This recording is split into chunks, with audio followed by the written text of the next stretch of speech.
Greetings, good gentlemen of the Red Pill Persuasion. It's time for the fourth installment of my Fight Club movie analysis, and as we prepare for today's talk, I'd like to start with a little bit about the concept of the shadow and what that term means from the psychological perspective. Of course, that comes with the caveat that psychology is not a whole lot more than a field of opinions. It's a discipline, not a science, and it's guided by theories, not facts. Still, I found some of those theories helpful to use as a model in the effort to understand things that can't be qualified in more scientific terms, the shadow being among them. According to Freud, the cigar-puffing cokehead of psychological fame, the shadow is viewed as a negative psychological entity. It is the repressed, reptilian, and dangerous parts of ourselves that the conscious mind doesn't recognize as part of our identity and doesn't want to. It's characterized by things like avarice, criminality, violence, and most anything else we would like to believe isn't a part of who we are. To Freud, the shadow is best kept repressed, at bay in the lives we live. Jung, on the other hand, believed that the shadow can contain anything of which we're not fully conscious, or on which we lack the resolve to act, which may well include positive characteristics, things like healthy assertiveness, rebellion from authority or groupthink, and the like. And to Jung, the shadow, properly exploited, is something we can draw on for strength and self-improvement. In this light, I think that Jung's model is more useful in examining the nature of Tyler Durden, his relationship with the narrator, and the moral of their shared story. Tyler inspires strength in the narrator that he previously couldn't imagine. So far, we've seen this result in our narrator carrying himself with renewed self-confidence, and even some of Tyler's trademark cockiness. He has shunned the world of consumer obsession and has dropped the obsequiousness that previously defined his role as an employee. The narrator is no longer an anxiety-ridden insomniac who impulsively obeys authority like an automaton. He is starting to find his own tune, and he's starting to march to it with help and inspiration from his shadow. If you sense a but coming, you're absolutely right. And it's not a small but. It's the size of Texas, and it begins to unfold in the iconic scene from the movie, the first time Tyler lays out the rules for Fight Club. "Gentlemen, welcome to Fight Club," he says.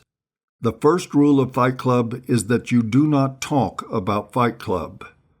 The second rule of Fight Club is that you do not talk about Fight Club." Durden then goes on to explain the rest of the rules which all govern how fights will be conducted, sort of like a red pill Marquess of Queensberry. But a closer look at the scene reveals a good bit more. At first blush, the first two rules appear to be intended to shield the secrecy of Fight Club, a way to protect the men who belong from prying eyes, and that is probably superficially true. However, as the storyline progresses, we will undeniably find that there's a dual meaning at play here. Reframing it in terms of the closer look, we find that the abbreviated coercive side of the narrator's shadow is speaking. "Gentlemen, welcome to Fight Club," he said. "The first rule of Fight Club is that you don't talk. The second rule of Fight Club is that you don't talk." That's what he's saying. You don't talk about your lives. You don't talk about your pain. You don't talk about your dreams and ambitions. You don't talk about anything. You just channel all your rage into bashing each other's brains out. This is Tyler's solution to the emotive, Kleenex-toting feminized world from which the narrator has just escaped. Don't talk, fight. Tear each other apart. Destroy yourselves and each other. That's the Fight Club mandate. Tyler confirms this as he punches his next opponent in the balls until he submits. And there's the rub, guys. Fight Club is nothing more than what men have always been programmed to do underneath the facade of male gallantry and the role of protector and provider. The movie dramatizes this dichotomy, this dual existence as qualified, acceptable men versus obedient lemmings. And importantly, how men are required to live in denial of their dual nature.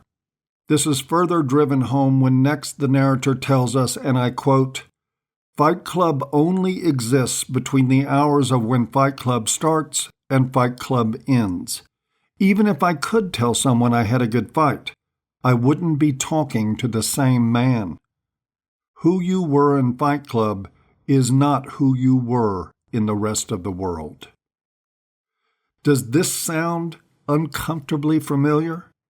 If so, it's because it's perfectly analogous to the existence of most men and the scratching, clawing, unspoken, and mindless competition that ever lies just under the surface of our more civilized, buttoned-down facades. It is men's collective shadow, driving us relentlessly toward success and toward our graves. The narrator alludes to this again in the very next scene. On a bus, he condescendingly points to a Gucci men's underwear ad featuring a typically hairless, emasculated male form and questions Tyler, "Is that what a man looks like?" Tyler laughs. "Self-improvement is masturbation," he says. "Now, self-destruction." He doesn't finish that thought, but his inflection makes the sentiment clear. Self-destruction, not self-improvement, is Tyler's path. To Tyler, there is no middle ground, no thoughtful alternative, just the black and white choice between quiet, desperate feminization and slow suicide as a man.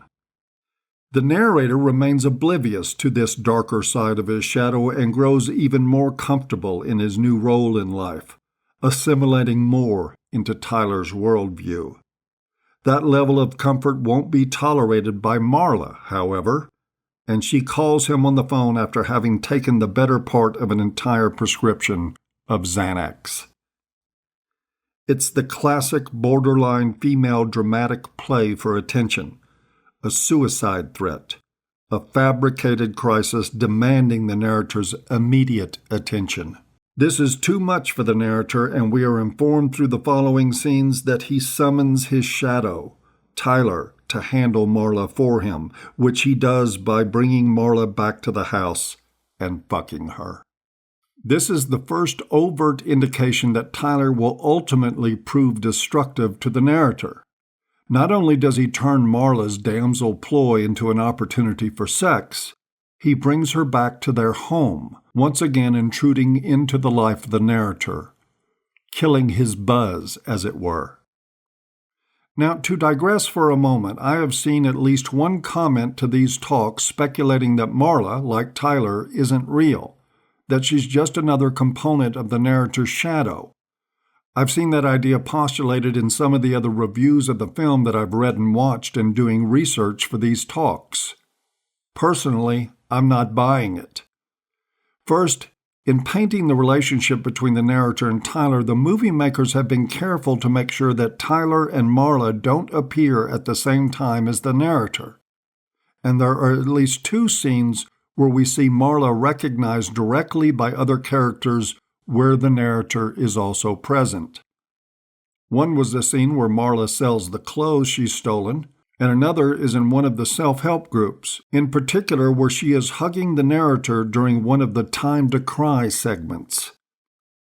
Finally, there's the police showing up at her door to intervene during her hunky-dory suicide attempt. To entertain this as plausibly part of the narrator's shadow, we would have to accept that he had another apartment and another life, perhaps as Marla. The only way to accept that all this is plausible is to also assume that the group facilitator, the police, and the woman who bought the clothes that Marla stole were also characters generated by the narrator's shadow. That's a bit too complicated for my liking, so I'm going with the idea that Marla is part of the narrator's real-world experience. Finally, for this talk, we conclude with the narrator's attempt to find inner peace, even as his shadow Tyler is rattling the rafters, banging Marla. This seems to be a conscious effort on his part, as he opines while Tyler and Marla are making lights flicker and pounding chunks of plaster from the ceiling. I could have moved to a different room, one on the third floor where I might not have heard them, but I didn't. I became the calm little center of the world. I was the Zen master. Only he really wasn't.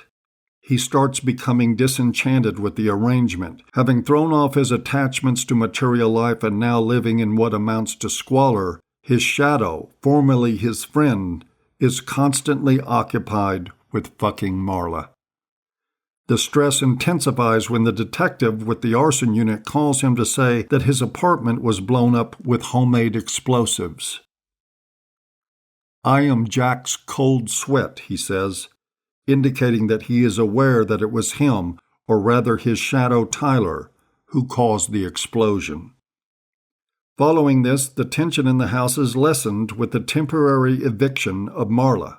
The narrator and Tyler are once again connected, and the narrator's focus is able to return to the things that have been bringing him peace. "What are we doing tonight?" the narrator asks, ready for a distraction. "Tonight," Tyler replies, "we make soap." And with that, we conclude this portion of my analysis on Fight Club with the making of soap about to signal a red-hot escalation of events in the film that push it at a mad pace toward its conclusion. As always, I hope you've enjoyed, even if you haven't, and we'll see you next time.